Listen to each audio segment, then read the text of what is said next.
इमाम गज़ाली रहमतुल्लाह अलैह ने एक अजीब अंदाज से बात समझाई है। फरमाते हैं कि एक बादशाह का बड़ा बाग था जिसके कई हिस्से थे।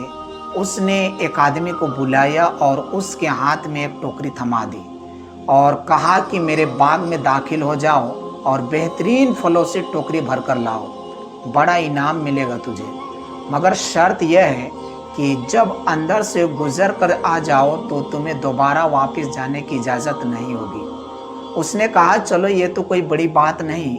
वह लेकर उस टोकरी को चल पड़ा। एक तरफ से दरवाजे में दाखिल हुआ, देखा कि उसके अंदर फल है मगर पसंद ना आए। अगले दर्जा में दाखिल हुआ, यहाँ फल पहले से बेहतर थे।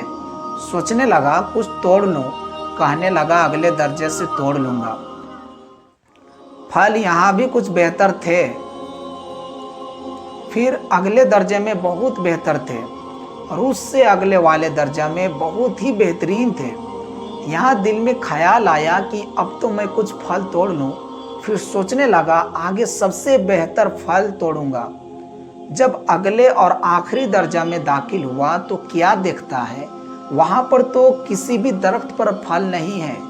अफसोस करने लगा कि काश मैंने पहले दर्जे से फल तोड़ लेता तो आज मेरी टोकरी खाली ना होती। अब मैं बादशाह को क्या मुंह दिखाऊंगा। इमाम गज़ाली फरमाते हैं, ए दोस्त, बादशाह अल्लाह रब्बुल इज़्ज़त की मिसाल के मानिंद है और इंसान जो बाग में जा रहा है वह तेरी मिसाल है और टोकरी से मुराद तेरा नाम अमाल है। ज़िंदगी की मिसाल बाग के मानिंद है और उसके मुख्तलिफ हिस्से तेरी ज़िंदगी के हर दिन के मानिंद है। अब तुझे हर दिन में नेकियों के फल तोड़ने का हुक्म दिया गया, लेकिन तू रोज़ सोचता है कि कल मैं करूँगा, कल से मैं नेक काम करूँगा, कल से मैं अच्छा काम करूँगा, कल से मैं नमाज पढ़ूँगा, यानी अगले दर्जे से फल तोड़ूँगा, अगले दर्जे से फल तोड़ूँगा।